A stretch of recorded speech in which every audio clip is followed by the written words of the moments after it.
Hello, friends. This is John Conning III. We have episode 145 of Shadow and Flame of Magic, the podcast, and today we're going to review Venom Dark Origin, issue 3 of 5. So let's get into it. All right, so we're kicking off Venom month with 4 comics. Um, this one's launching it. I did a quick video on TikTok at Jacko SIII that if you want to see the visual of it, you can go there. For whatever reason, it didn't get as many views as my other videos. So I appreciate it if more people watched it. Uh, and also it will be on the uh, podcast's socials of Instagram and Twitter at SNFWM. But this is written by Zeb Wells, penciled by Angel Medina, inker Scott Hanna, colorist Avalon's Matt Mila, letter VC's Joe Caramagna, editor Alejandro Arbona, supervising editor Warren Simmons, editor-in-chief Joe Quesada, and Dan Buckley is the publisher. So it's like, oh, these must be the Spider-Man offices. And this is one of those comics where I bought because of a specific page. But inside cover ad is for Gears of War 2. This came out December 2008.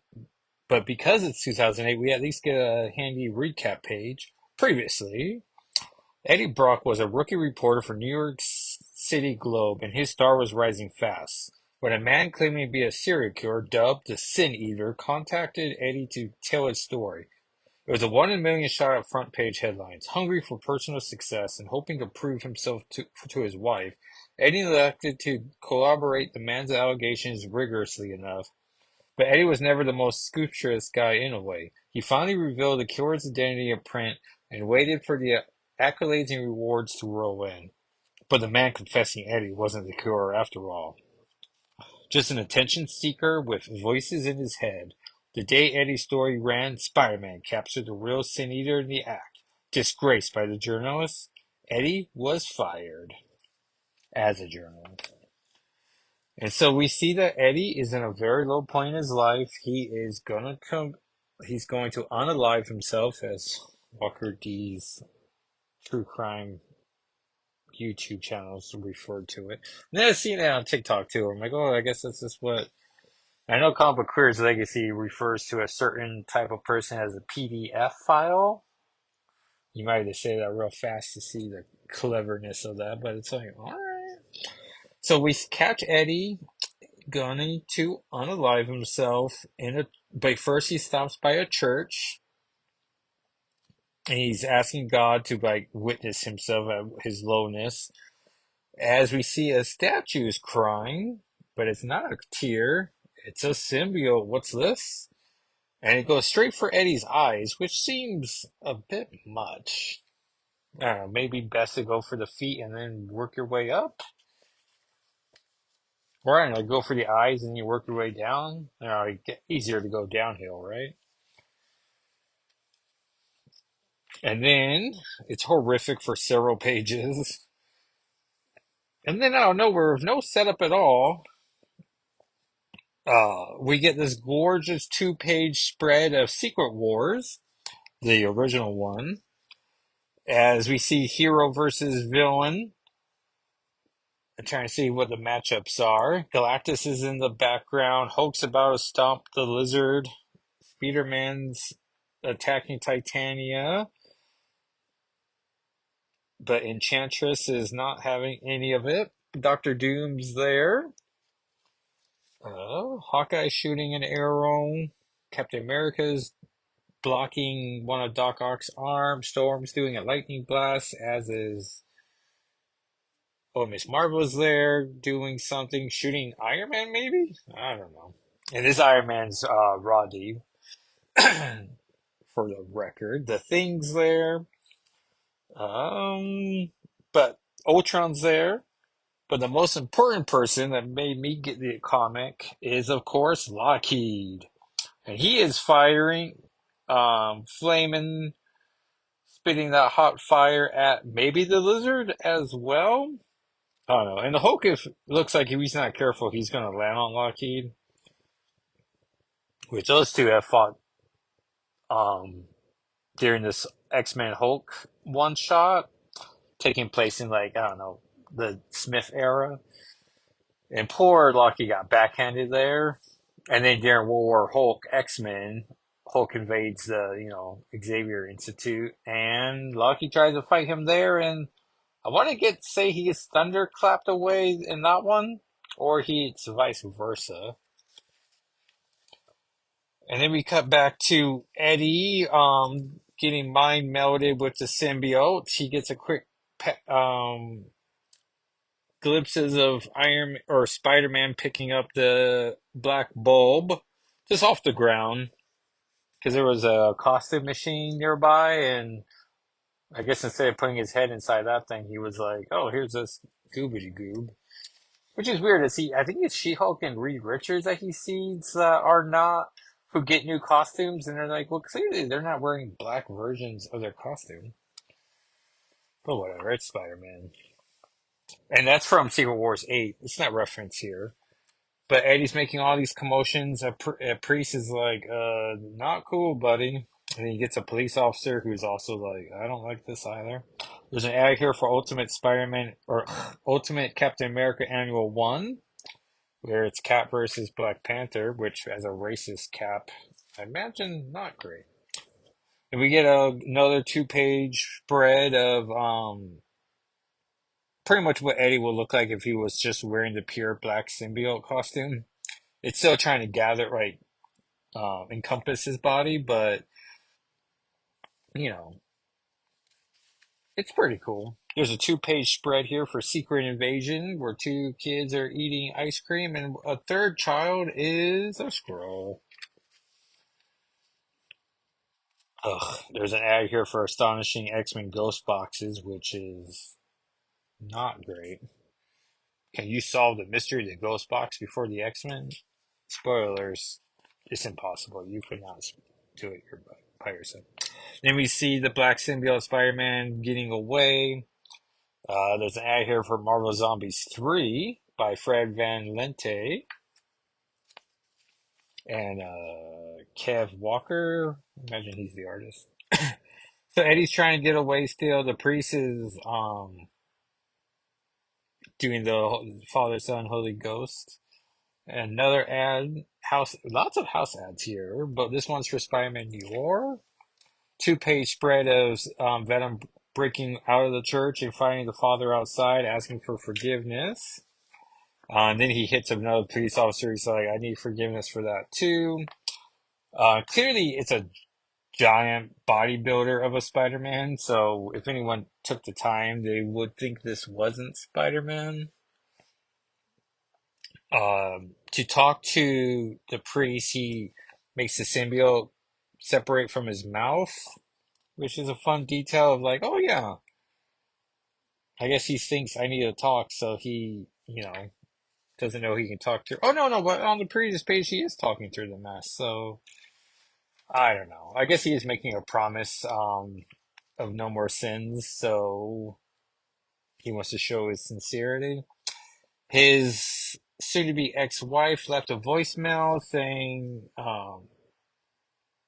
she's coming over with an attorney, and he should buy a night, treat himself some nice clothes. Which the symbiote hears the thought that he should get new clothes, and then turns into new clothes, and then signs the divorce papers in black ink, but it's very symbiote goo, I guess. I don't know. It's a pretty solid comic.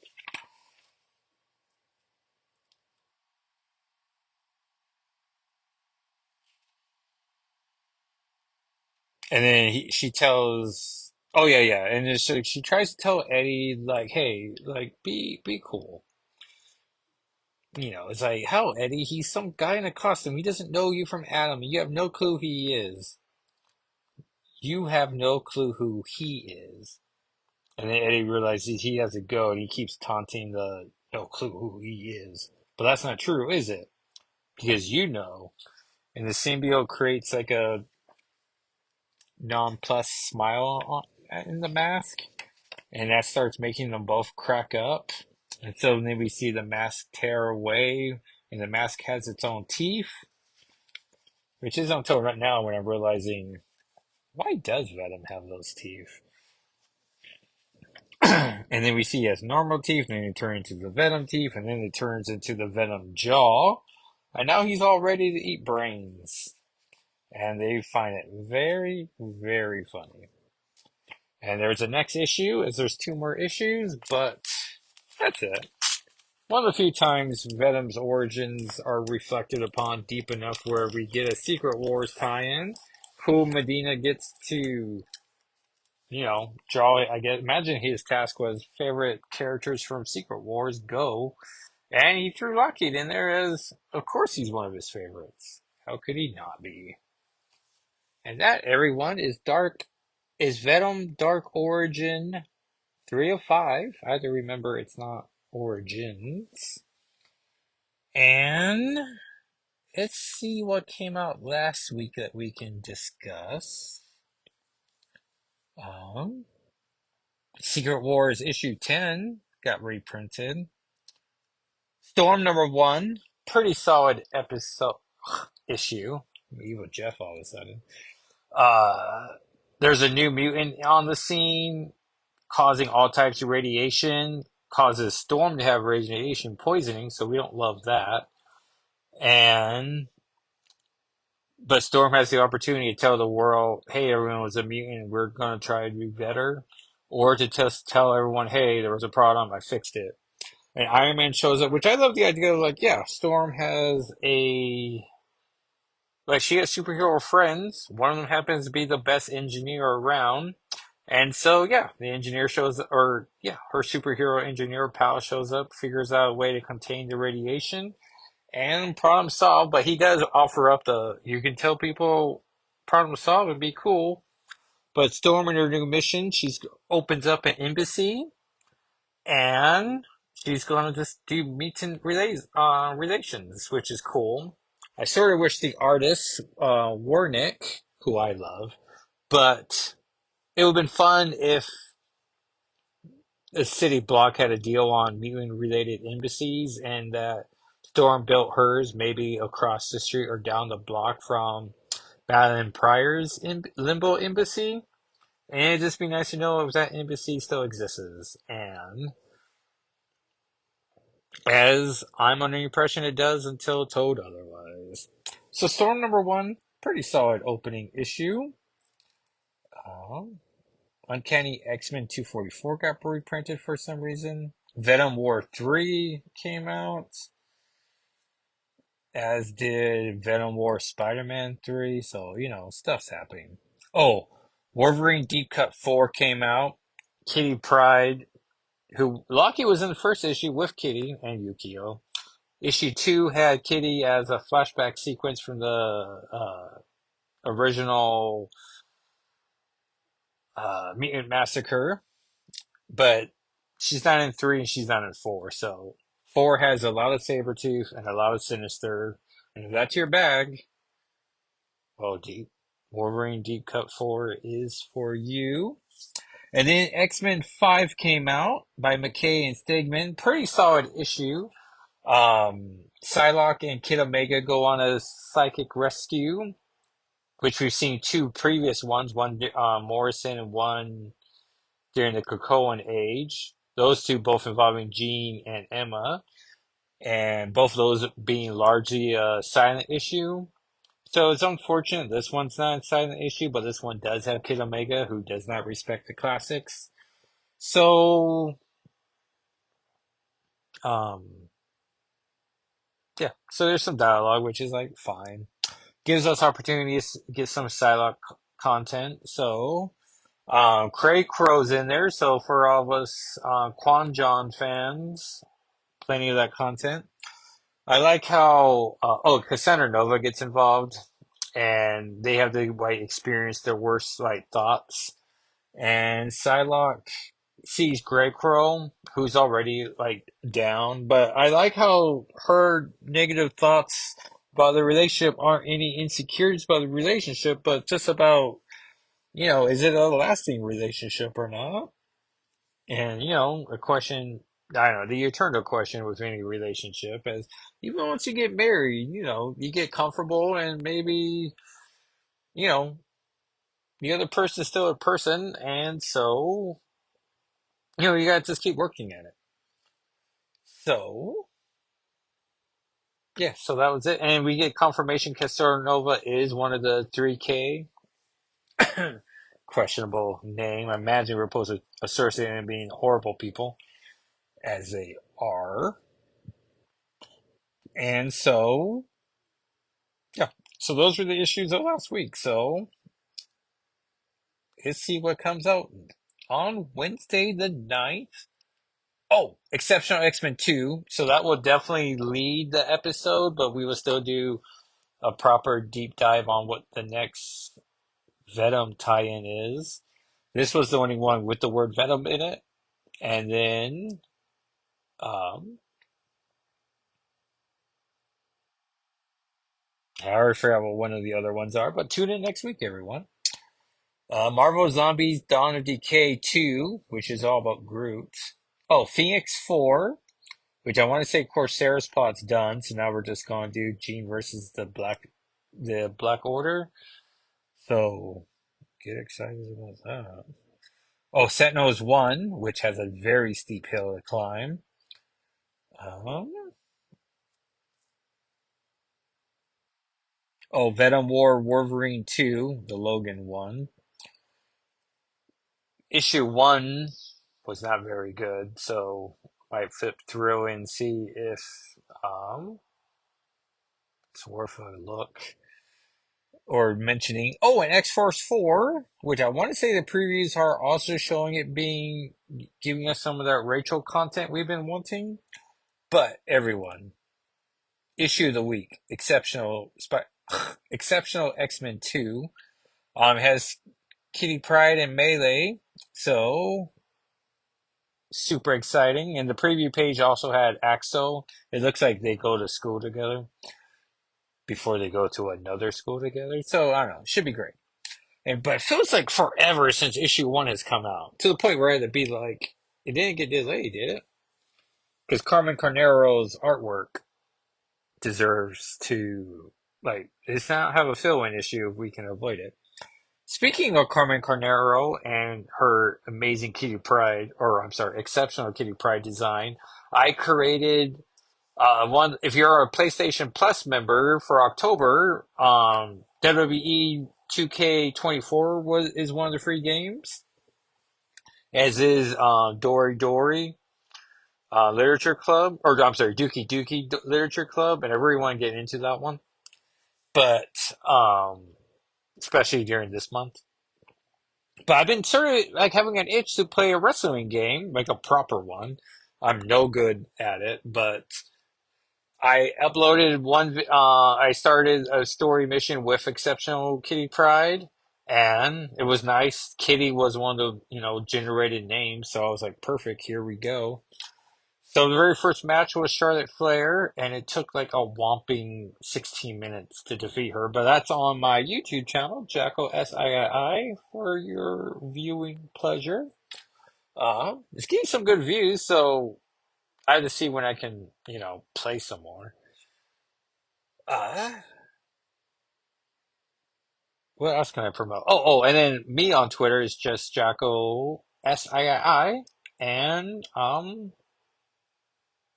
yeah, so I can't think of anything else. I bought the Spyro game, so I put the first episode of the first game on there. Um, Pretty fun, but I don't love how you gotta go through like 5 different areas to find 10 dragons. Like, I guess I'm used to a traditional platformer where it's like you go here, you do this is the mission, you're done. And I'm like, oh yeah. But it's also fun. But as a viewer, I'm like, I don't know how fun it is. But people gave that a good view too. So this week, Exceptional X-Men 2, X-Force 4, and Phoenix 4, and then Venom War Wolverine 2. And Sentinels, which I probably put Sentinels above Jean the Phoenix issue, but also I don't know. Like I'm curious by Warden Ellis, so I'm sure that'd be the title to watch to get more about her. Besides the snippets we got on Uncanny. Um, but yeah, so that was episode 145 of Shadow and Flame with Magic, the podcast. If you would um, tell a friend to listen, try and get our numbers up. And I appreciate you, dear listener, for listening. If you ever want to read my thoughts, Shadow and Flame with Magic.com, the home of the launching pad for everything that came from it. It's gotta be easier. It'd be easier if I could just say home of the internet, but Turtle Soup says that, and I gotta think of something of my own branding that launched this multimedia franchise. All right, everyone. Well, thank you so much for listening, and I'll talk at you next week. All right, everyone. Bye.